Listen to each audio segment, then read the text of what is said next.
Hello, I'm Bill Martin, welcoming you to On the Banks. On the Banks is a fraternity podcast where we meet brothers, hear their stories, and celebrate the shared values of Phi Gamma Delta. Our guest for this segment is Bill Matz, a 1961 graduate of Gettysburg College. Bill has recently published his autobiography. It's titled My Toughest Battle, A Soldier's Lifelong Struggle with Polio.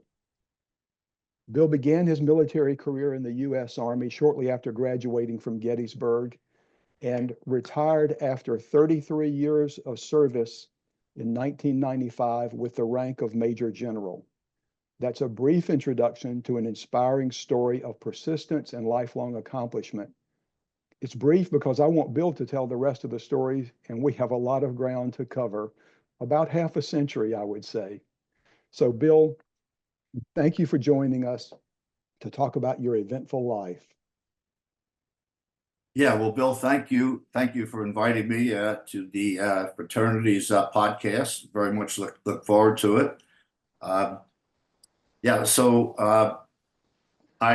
wrote my book, My Toughest Battle, and it was recently released in January through Casemate Publishers. And it's really a story, as much as it is an autobiography of my entire life. It's really a story about overcoming adversity.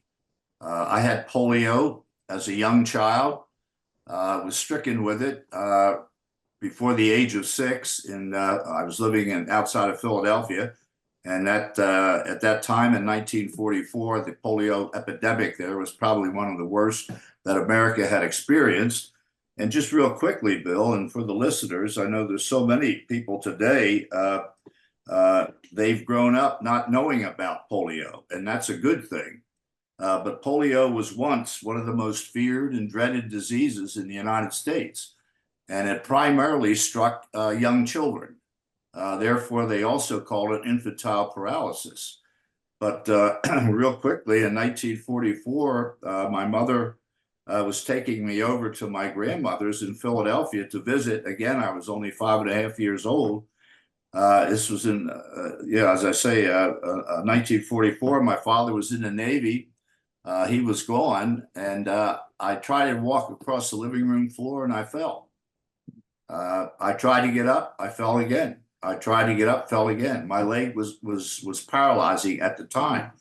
They called an ambulance, took me into the hospital. They spinal tapped me, and I was diagnosed with poliomyelitis, which is polio, infantile paralysis. And I was paralyzed from the hip to the toe. The doctor later told my mother in a later visit that I would never be able to walk again without the help of a crutch or a brace all my life. So it was a devastating blow to her. You know, she had no support from her husband, who was gone. It was just me, and I had a younger sister. It was a tough time for us, Bill.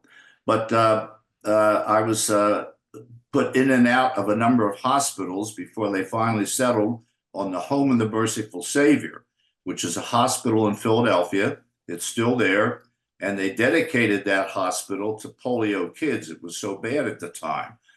I was put into the paralyzing wing, and there I was very fortunate to get the Sister Kenny treatment in my treatment of polio. Polio is a virus, and it enters the body through the mouth. In my case, the germ got in there, and it affected my right leg. It paralyzed the anterior horn cells that go down your leg. These are the cells that spark the muscle and build your muscle in your limb. So it killed all of them, and therefore there was no muscle. So my leg was paralyzed. They had to put me in a brace. But the Sister Kenny treatment was given to me after I was in the hospital for just a few weeks. Real quickly, Sister Kenny is an Australian nurse that they brought to the United States to assist with treating polio patients. She had an unorthodox way of treating patients. The American doctors believed in bracing the limb, stabilizing it and bracing it, and not moving it at all. We all know Franklin Delano Roosevelt had 2 legs paralyzed all of his adult life, was in braces all his life. So she advocated taking me out of the braces and using the moist hot pack treatments and therapy to try and reinnervate and reinvigorate the muscles in my leg. So that's how I was treated. And I was in a polio protocol until 1953, when I was finally released from outpatient treatment in the hospital. My leg was starting to rebuild, yet because of the initial paralysis, it shortened my leg forever, so I always had a limp. It also shortened my foot. I have a size 12 on my left foot, size 9 on my right foot. Had that all my life, and had to cope with that. But anyway, that's the story, Bill, real quickly, of polio and how it hit me and what that disease was like.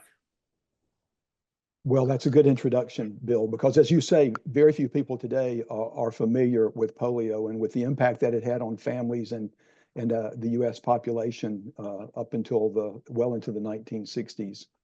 But the thing that struck me about your book, your military and your post-military experiences in and of themselves make for a very interesting story, but it's that context of your battle with polio. That's really what takes the story from interesting to what I believe is inspirational.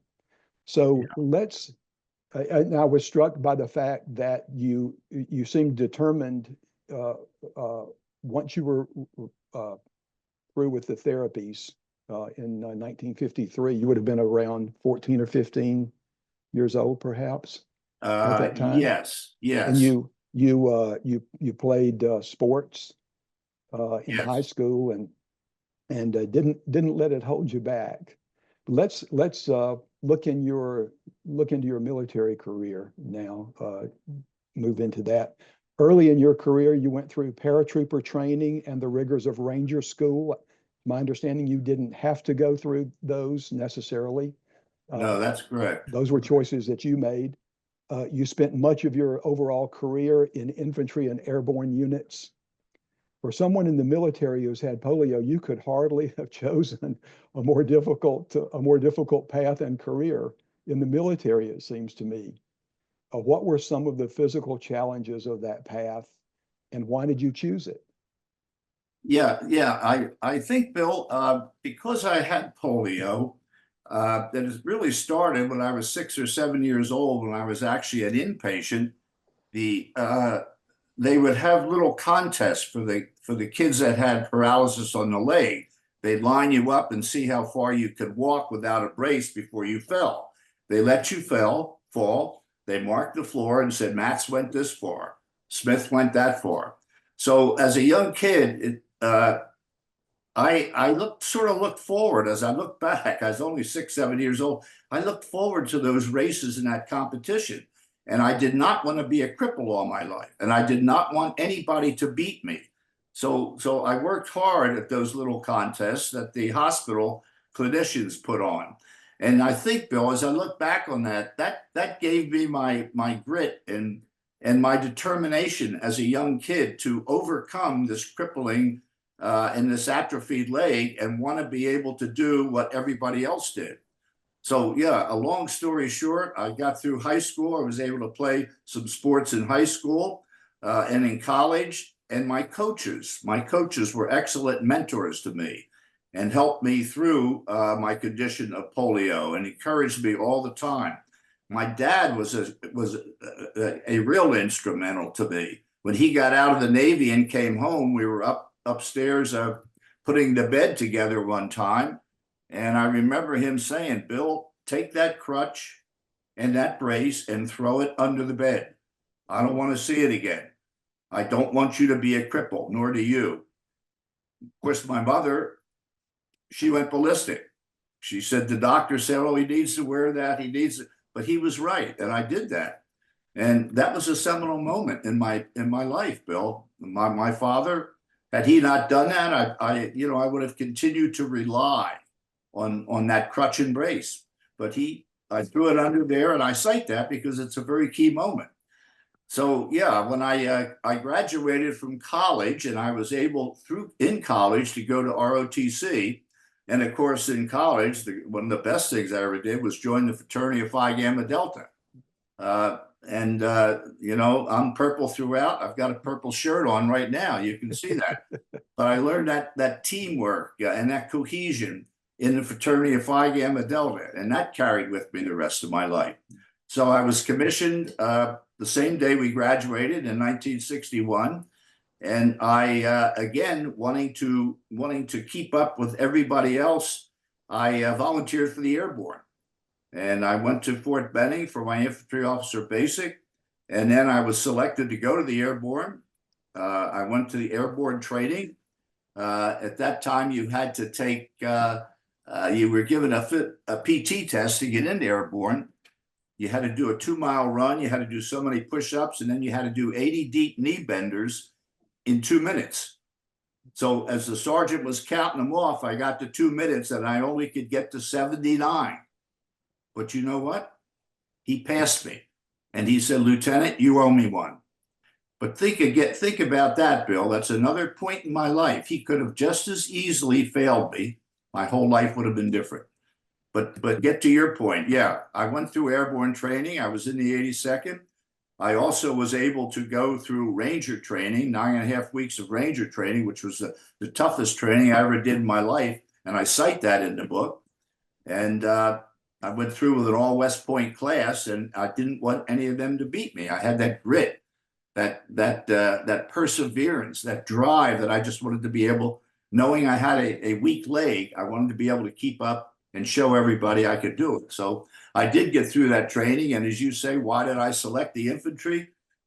I thought, you know, if you're going to be a soldier, you really want to be a soldier. And that's down being a grunt with the infantry on the ground. So I selected that as a branch and went through 33 years of infantry in the Army, which really took its toll on my leg.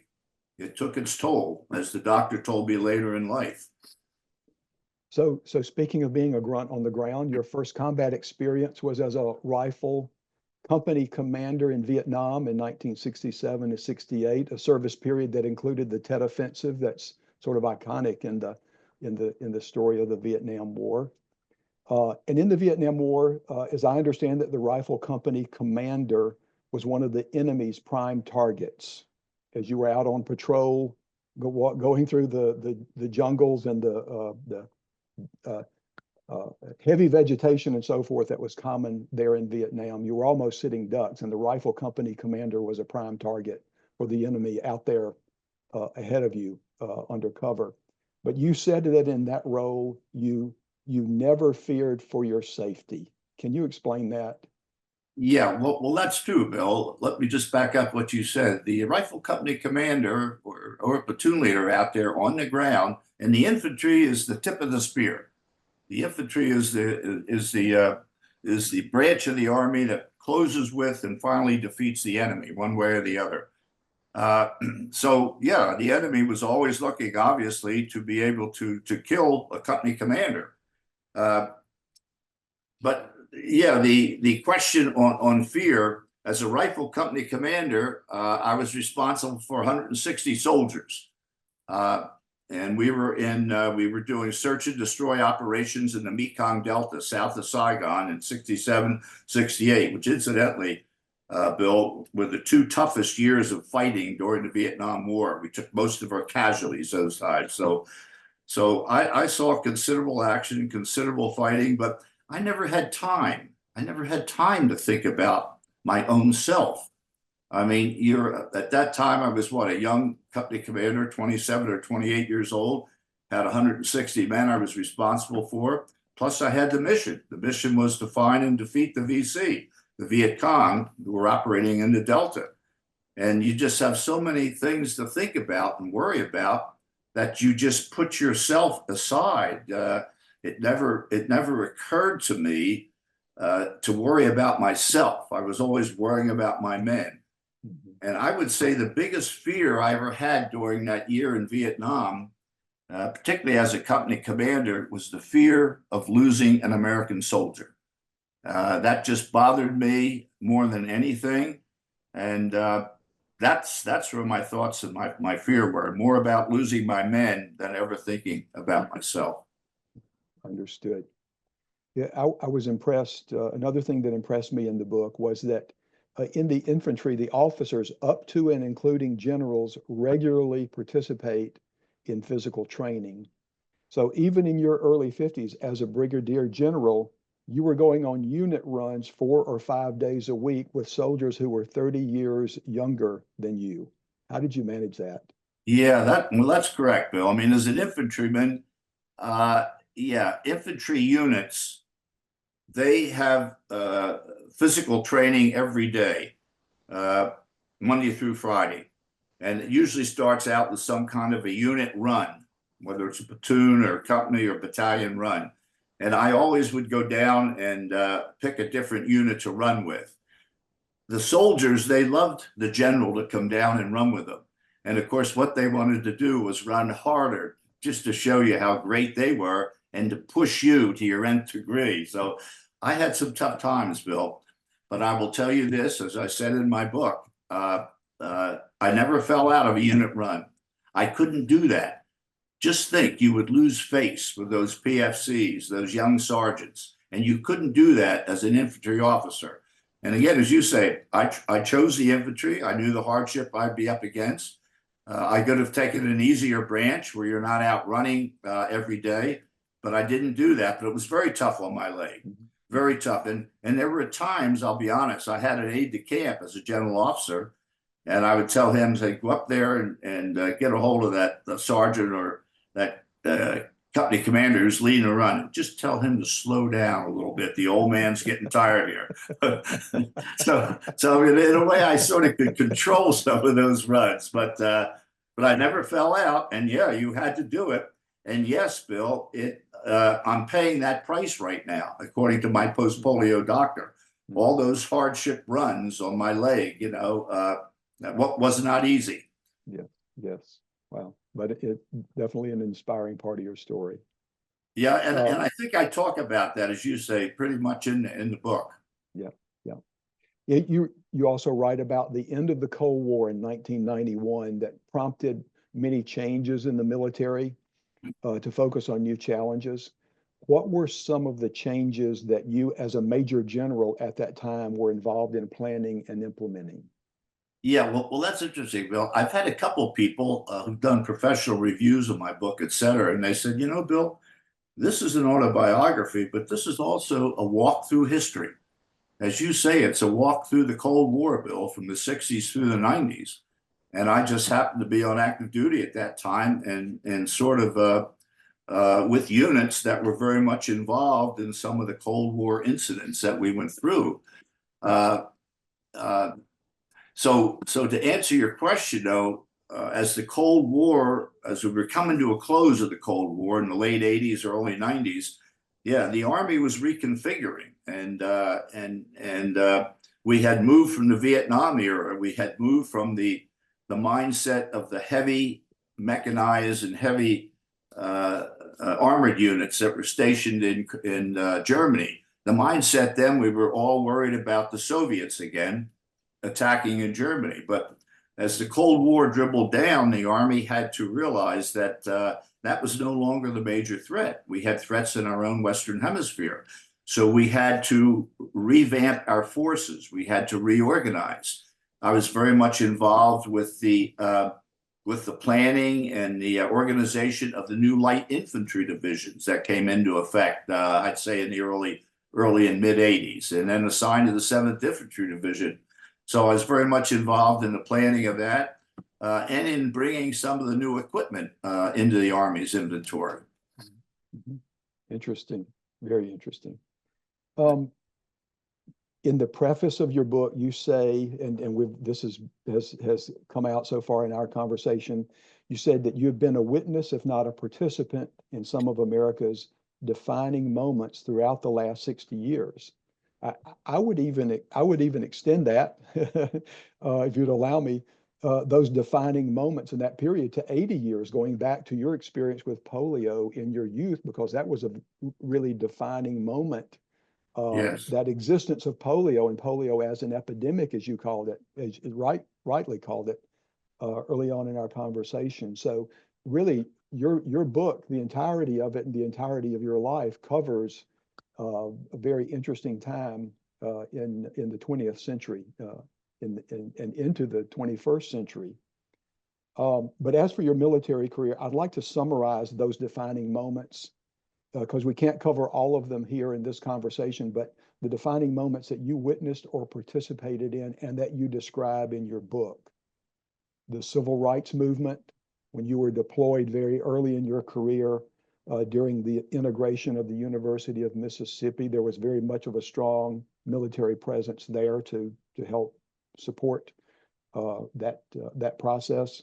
The Cuban Missile Crisis, serving in Vietnam as a rifle company commander, serving on the front line of the Cold War in Korea, the invasion of Panama to depose a dictator, which was in the 1980s, as I recall, the first Iraq War in the early 1990s, and then, of course, the end of the Cold War, as you mentioned. And I cover this just to reemphasize what you said and what somebody else who had read your book said. There is a lot of U.S. history in your autobiography, a good part, maybe 3/4 of the 20th century is covered in some measure of detail in your autobiography. So it makes for quite a read and quite a life as well.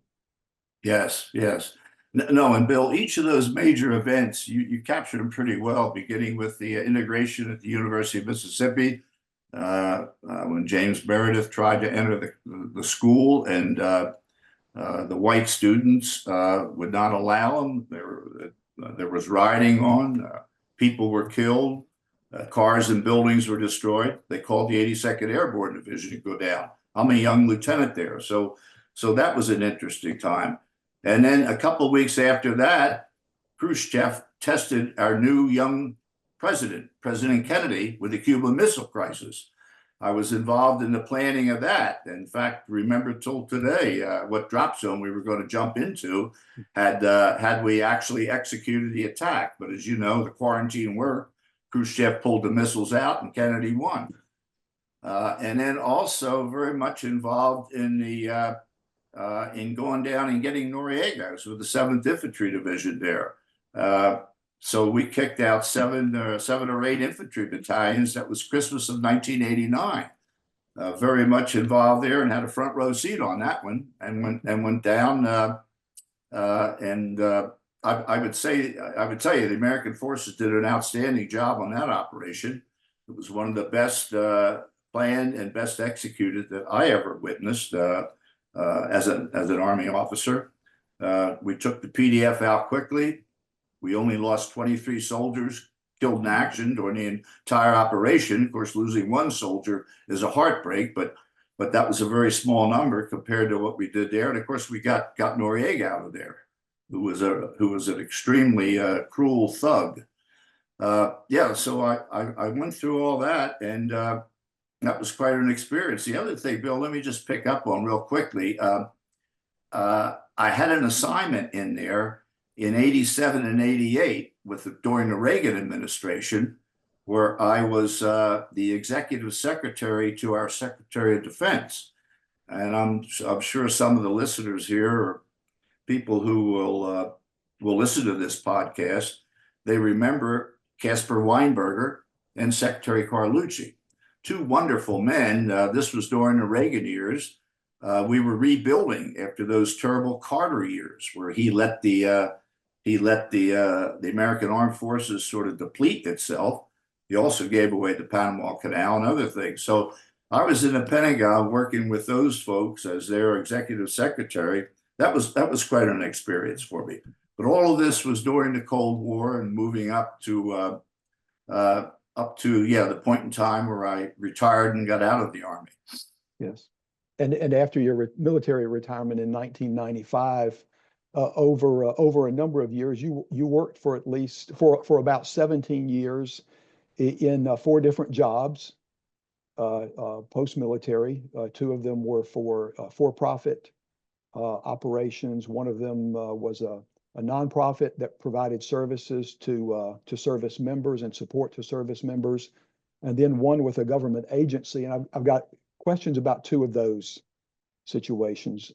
First, in 2003, so I guess this was about 2 years after 9/11, while you were working in Saudi Arabia for a U.S. defense contractor, your compound where you and your employees were living suffered a surprise attack by Al Qaeda. Tell us about that. Yeah, and Bill, that was one of the, and I cite this in my book. There's a whole chapter on this. That was one of my toughest moments. Yeah, I was the program general manager for Northrop Grumman's large contract in Saudi Arabia.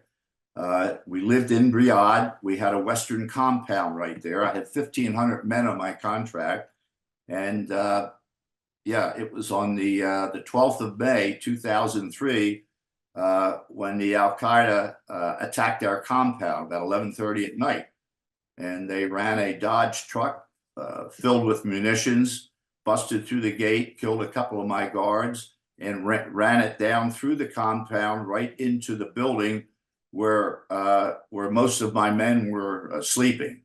And they killed 10 of my men that night. I was not even there on the compound myself that night. I was about 70 clicks away in the desert doing a test for the Saudi National Guard brigades. And I got the call from my chief of staff. It was horrifying. We had no weapons. We couldn't fight back. I wasn't there. I felt so responsible, and it took me 3 hours to get across the desert that night in a Humvee to get to the compound. Yeah, and my wife was there with obviously some of the other women. They were very lucky to have survived it. As I say, we ended up with 10 killed and 90, Bill, 90 in the hospital. Folks had lost limbs, lost eyes, etc. So I spent the next few weeks visiting them, taking care of them, and so forth. Very, very tough, very tough time for me. Yes, yes. One other question regarding post-military career. In late 2017, you were about 6 years retired, had not worked or been employed for about 6 years in a deserved retirement. You were appointed Secretary of the American Battle Monuments Commission. You were 79 at the time. What was it about that job that lured you out of retirement? Well, I know, Bill. People used to kid me, my family and my closest friends, that, hey, Bill Matz, when are you going to retire? Well, I thought I was retired at this point in time. So it's what is it? It was 19 when Trump was elected for the first administration. That November, I got a telephone call from a couple of officers who were on his transition team. And I was sitting at home reading the newspaper. They said, Bill, how would you like to work for the Trump administration? So it's funny, the phone was on automatic. My wife was sitting there in the room. She could hear the conversation. She said, yeah, of course he would. He'd love to. She wanted me out of her space, Bill. You know how that goes, being a man. So anyway, one thing came to they offered me jobs in the Defense Department or in the Veterans Affairs. I really didn't want that, but we settled on the American Battle Monuments Commission. So I was vetted for that, and Trump selected me out of a handful of people to be the secretary of the American Battle Monuments Commission. And I was that for about 3.5 years during Trump's first administration. Bill, that was such an honor to be selected for that job. The American Battle Monuments Commission, for our listeners here, it's America's premier commemorative organization. It oversees and is responsible for all of the American cemeteries overseas and all the battle monuments. We have 26 cemeteries, 32 battle monuments in 17 countries on 5 continents. So you know I was out visiting, a lot of travel to that. But what you do is you honor and you take care of those final resting places and those beautiful commemorative sites of American soldiers who fell in battle. So I was very honored to have that. And yeah, it was quite a job. During that job, I happened to be there during the 75th anniversary of the D-Day landings, which was a huge anniversary ceremony we put on overseas at the D-Day beaches, the Omaha beaches. And also, I was in that job during the 100th anniversary of the end of World War I. Both times I was the host for President Trump as he came over and spoke at those ceremonies. So a terrific job for a former infantryman. And I didn't see it as a job, Bill. I saw it as a duty. A former soldier taking care of soldiers, American soldiers of other wars, was a wonderful experience for me and an honor. A sacred trust, as it might Yes, as it yes, might be described. yeah, Yes, that's a good way to describe it. wonderful. Well, let's talk about Phi Gamma Delta a little bit more. I think brothers who read your book will be impressed with how you describe your undergraduate experience at the Xi chapter at Gettysburg. And your ongoing relationships. You mentioned many brothers, many of your contemporaries in the Xi chapter in your book that you saw over the course of your career. What are one or two special memories of your time as an undergraduate at the Xi chapter? Well, I'll tell you, the best thing that happened to me, I think, at Gettysburg College, obviously, other than getting a very good education at the time, was receiving a bid to join the fraternity of Phi Gamma Delta, Bill, the fraternity that you led for a long time, and that I'm still a brother of.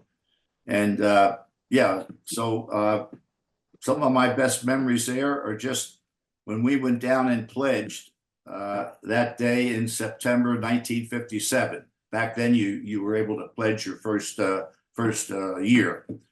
And going through pledge training with those folks, there were 16 of us that pledged at Phi Gam there, and going through pledge training with them, going through then the subsequent 3 or 4 years at the college, and then Bill staying in touch with them all these years. My closest friends to this day are my 4, 5, or 6 fraternity brothers from my year group at Xi chapter that are still living.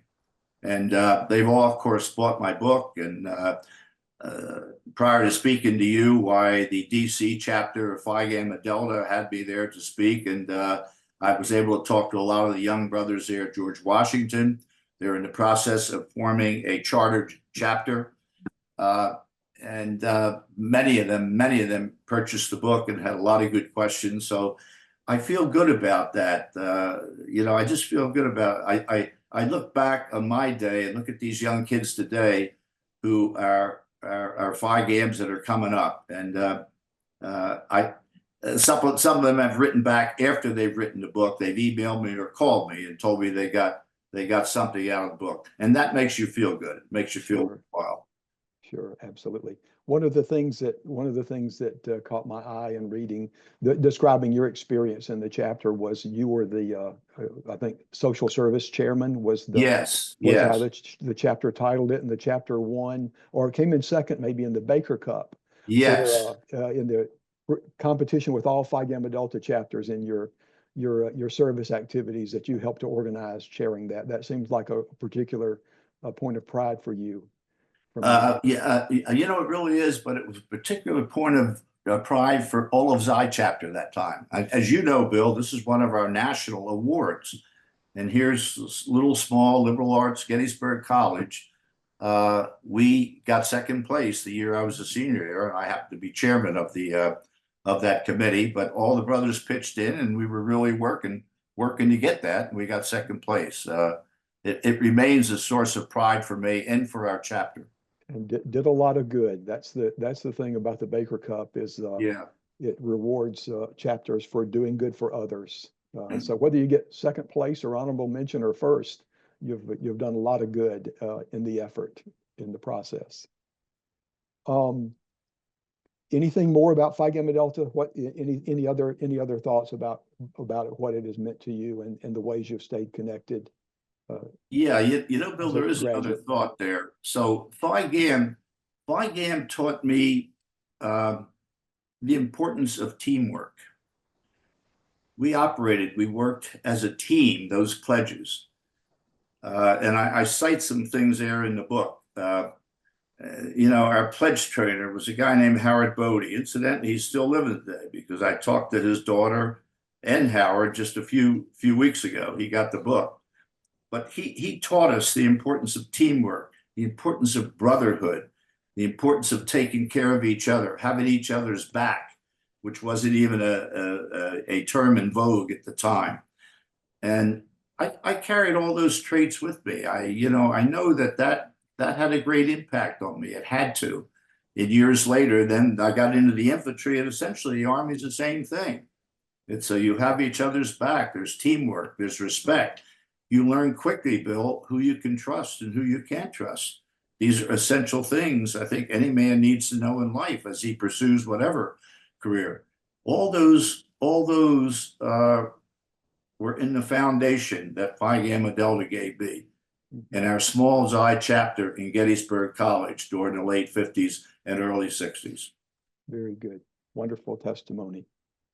Well, Bill, it's about time to close, but we can't do that until we let brothers know how they can get a copy of your book if they're motivated to do that after hearing some of the things we've discussed. How would a brother go about getting your book? Yeah, well, one of the easiest ways and most inexpensive ways, and frankly, I don't even know what they're charging for the book. I have nothing to do with that, but is to go to Amazon, Bill. Brothers can go to Amazon and just order the book there, and they'll have it overnight.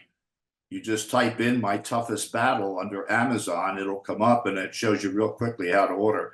So most of my friends who have my book and are calling me or emailing, that's how they get it. You can also buy it, Bill, directly from Casemate, who is the publisher, and you can buy it in the Barnes and Noble bookstore. You can go there and order it. And yeah, so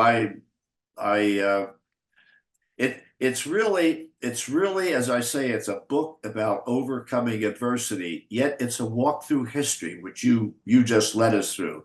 So there's so much in there to digest, but I would love for our current Fijis to get a copy. I think they would all get something out of it. I definitely agree. Bill, I want to thank you for spending time with us today. It's been a privilege for me to help tell your story. Well, Bill, let me take this opportunity let me thank you for your years of leadership with our fraternity. You were headquartered there in Lexington. And I remember, it was coming up, there was always Bill Martin, he was the boss. So thank you for your years of leadership. And I appreciate very much being able to tell my story on this podcast. You're welcome. And it's been a privilege to spend some time with you today. Thank you. There are many other interesting stories in Fiji land. Please join us again for another episode of On the Banks as we meet brothers and hear their stories. And until next time, I'm mighty proud to be a Fiji.